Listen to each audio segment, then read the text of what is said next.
हमारे कोतमा नगर की एक तासीर रही है। जब इस कोतमा नगर में कोई अधिकारी बहुत अच्छी सेवाएं देकर यहाँ से कहीं और के लिए स्थानांतरित होता है, तब अपने इस नगर में उसके प्रति सम्मान हमेशा बनाए रखता है। तब हमारे इस कोतमा नगर में लगभग 8 वर्षों की सेवा दी है मध्य प्रदेश विद्युत मंडल के एई के तौर पर सुशील यादव जी ने। और जब महाशिवरात्रि का अवसर था, भगवान शिव की बारात निकलनी थी हमारे इस कोतमा नगर में, तब हमारे इस कोतमा नगर आप पहुँचे। तब हमारे कोतमा नगर के जितने भी सम्मानित जन हैं, आप देख पा रहे हैं इस वीडियो में, नगर विकास मंच, हमारे कोतमा नगर पालिका के पूर्व अध्यक्ष आदरणीय श्री मनोज सराफंगा जी, पत्रकार, वरिष्ठ पत्रकार श्री संतोष मिश्रा जी और नगर के व्यापारी गण सारे यहाँ पर एकत्र हैं। श्री रज्जू गोयंका जी, श्री अशोक महतेली जी, राकेश भैया, विकास भाई, सनवती भैया, अनुज जैन जी, राजन सोनी जी, प्रशांत भैया, जनता पुस्तक भंडार से, नीरव भैया, अशोक ड्रेसेस से। यकीनन कोतमा नगर का यह सौहार्द है कि सारे लोग सुशील यादव जी को यहाँ बड़े ही स्नेह के साथ उनका इस्तकबाल कर रहे हैं। भैया, सबसे पहले मैं कोतमा नगर पालिका के पूर्व अध्यक्ष मनोज सराफंगा जी से सर का जो कार्यकाल रहा है एक एई के तौर पर, इस नगर के एक नागरिक के तौर पर भी इन्होंने अपना जीवन जिया है, उसके बारे में आप। जो यादव जी थे 8 साल, वो अधिकारी के तौर पर नहीं थे। आपको बता दूं कि यादव जी एक योगा क्लास भी चलाते थे, तुमको भी ना मालूम होगा। सुबह 6 बजे शिशु मंदिर से शुरू किए थे और कम से कम 4 साल ये एक सामाजिक एक्टिविटी, और कोतमा के जैसे नागरिक थे वैसे नागरिक हो गए थे। और कोतमा के विकास के प्रति या कोतमा में मतलब ढेरों ऐसी बात है, जैसे कि जो 2, 3, 4 सब स्टेशन 132 केवी के दिख रहे हैं, इन्होंने जनप्रतिनिधि वो चाहे भाजपा का हो चाहे कांग्रेस को, उनको जाके बोला कि भैया वहाँ पर हो जाने से कोतमा में सुविधा मिलेगी, या वहाँ पर 132 केवी हो जाए। 8 साल में मेरे को लगता है जितना 132 केवी सर के ज़माने में खुला होगा उतना कहीं नहीं खुला होगा। तो ये सब मील के पत्थर हैं। बहुत कम ऐसे अधिकारी अक्सर कोतमा में आए हैं जिनको आप याद रखोगे, उनमें से एक यादव जी।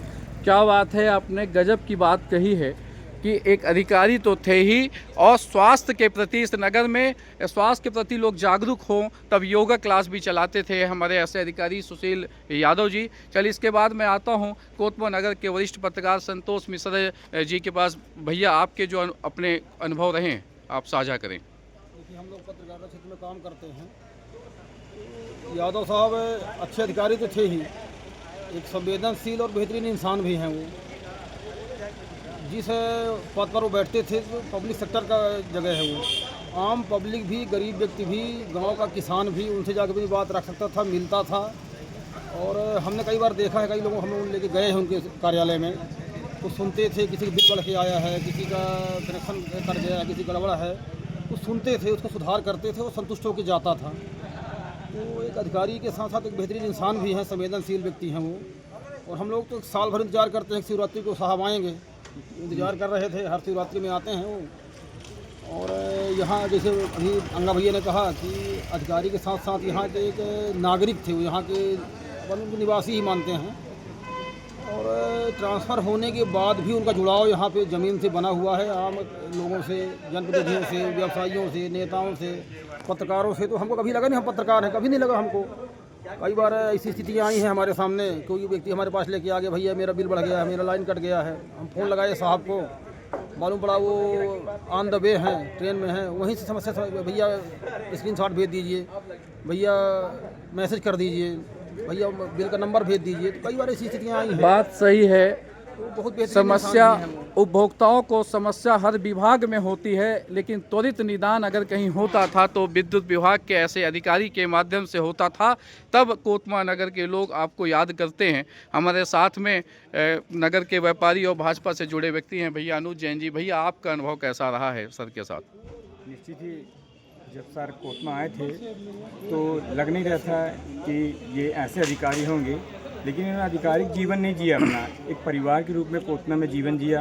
और उन्होंने बहुत सारी लोगों को सुविधाएं दी, जैसे कोई भी आम व्यक्ति पहुंच जाता था, उन्हें अधिकारी टाइप का नहीं लगता कि हम अधिकारी से मिलकर, उनके परिवार के सदस्य मिलकर और उनका काम बढ़िया बाखूबी निभाते थे ये। बिल्कुल। और योगा क्लास भी इन्होंने चलाई, हम लोग भी उसमें गए, योगा क्लास में थे हम लोग। और निश्चित ही ऐसे अधिकारी का आना हम लोगों के लिए बहुत अच्छा रहता है। हम तो चाहते हैं कि ये अपनी सेवाएं जो कुछ वहाँ दे रहे हैं, रीवा में अभी हैं पदस्थ, तो कोतमा आ जाए, हम लोग यही कामना करते हैं और उनका जीवन स्वस्थ रहें, खुश रहें, यही हम लोग कामना करते हैं। बिल्कुल सच कहा आपने।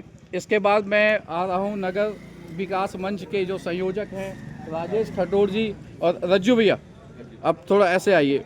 चाचा जी, मैंने भैया बोला क्षमा चाहता हूँ, चूँकि अब चाचा फिट रहते हैं एकदम, तो मैं चाचा जी चूँकि इस कोतमा नगर के आप मार्गदर्शक भी माने जाते हैं, वरिष्ठ हैं, एक अच्छे व्यापारी हैं। आदरणीय सुशील यादव जी का जो कार्यकाल रहा है, बहुत ही यादगार रहा। सुशील यादव जी का कार्यकाल, उन्होंने जनता की जो सेवा की है वो बहुत यादगार है। उन्होंने योगा क्लास में भी अपना बहुत बड़ा योगदान दिया है। आज भी उनका योगा क्लास मतलब चल रहा है और बहुत सी बच्चियां आज भी उनसे मार्गदर्शन लेके योगा क्लास चला रही है। ऐसे अधिकारी बहुत ही कम हम लोग को उपलब्ध हैं।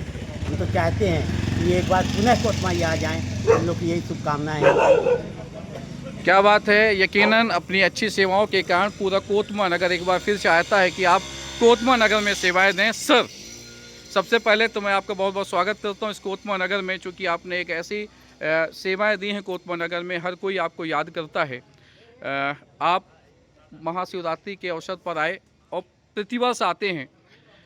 सर, कोतमा की ऐसी कोई यादगार चीज़ अपनी सेवाओं के दौरान, क्योंकि एक अधिकारी को जब नगर का सहयोग मिलता है तो उसे कार्य करने में और भी सहूलियत जाती है, ऐसा कोई यादगार जो कुछ पल रहा हो तो उसे साझा करेंगे। और अभी कैसा लग रहा है आपको? अभी तो मुझे इस नगर में आके जैसा लगता है कि परिवार से बिछड़ा हुआ व्यक्ति आकर के एक परिवार में मिलता है, तो वैसी फीलिंग आती है। तो मैं आत्मीयता इतनी मिलती है मुझे इस जगह पे, तो हर कोई से मिलकर एक आत्मीयता का अनुभव होता है।